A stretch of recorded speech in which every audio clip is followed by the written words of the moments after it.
রাধে রাধে বন্ধুরা, happy new year.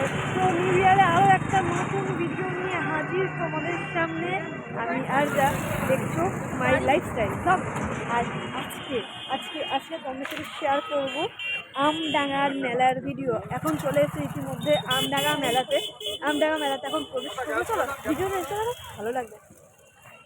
Amdanga মন্দিরের নামটা অনেকেরই হয়তো জানা নেই, সেই জন্য বলি মা সতীর একটি অংশ এখানে পড়েছিল, যার জন্য এই জায়গাটায় মা তারা, মা কালী না করুণাময়ী রূপে পূজিত হয় মা কালী। এই মাও খুব জাগ্রত। 25 ডিসেম্বরের দিন মা দেখা দিয়েছিল এবং এখানে মন্দির করতে বলেছিল।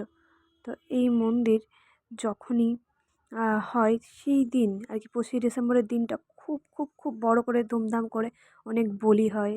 এই জায়গার প্রচুর অজানা কাহিনী আছে। এখানে কোনো মানত করে গেলে সেগুলো পূর্ণ হয়। তাই তো দেশ বিদেশ থেকে ছুটে আসে সবাই মা করুণাময়ীর করুণা পেতে। প্রচুর অলৌকিক ঘটনা এখনও এখানে ঘটে। রাত হলে কেউ আর থাকে না এই মন্দিরের আশেপাশে। শোনা যায় মায়ের নপুরের আওয়াজ শোনা যায়। প্রচুর নিরিবিলি গা থমথমে পরিবেশের মধ্যে এই মন্দিরটা। বারাসাত আসলে এই মন্দিরে আসার জন্য বাস পাওয়া যায়। এই মন্দিরটা অনেকটাই দূর। মায়ের টানে তাই তো ছুটে আসে সবাই। আমরা এখন ব্রেক ডান্সে এসেছি। আজকে তো অন্যরকম ট্রাই করি ব্রেক ডান্স। শিখিরা দেখা সেই কোথায় উঠেছে শিখিরা।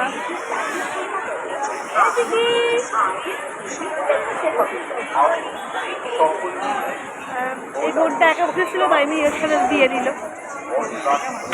আমিও একা, ও একা সিঙ্গেল। চলো খুব মজা হবে, চলো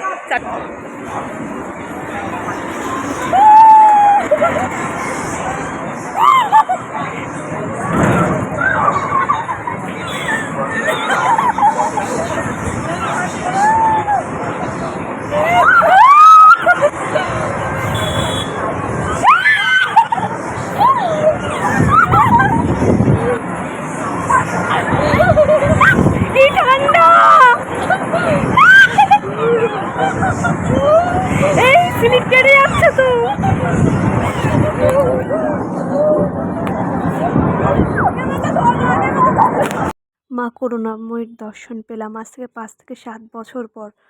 কারণ আগেও এসেছি প্রচুরবার এই মন্দিরে, কিন্তু মাঝে অনেক দিন আসা হয়নি, অনেক বছর। মা করুণাময়ীর দর্শন করে একটু নাগরদোল্লায় চেপে এখন চলে এসেছি মোমো খেতে।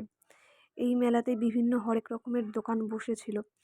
এই দোকানটা দেখলাম, এরা বলল যে এই মন্দিরের আশেপাশেই কোথাও থাকে। তো বললো আমাদের দোকানে এসে টেস্ট করে দেখতে পারো। তো গেলাম। মোমোটা তেমন একটা খারাপ ছিল না, ভালোই ছিল।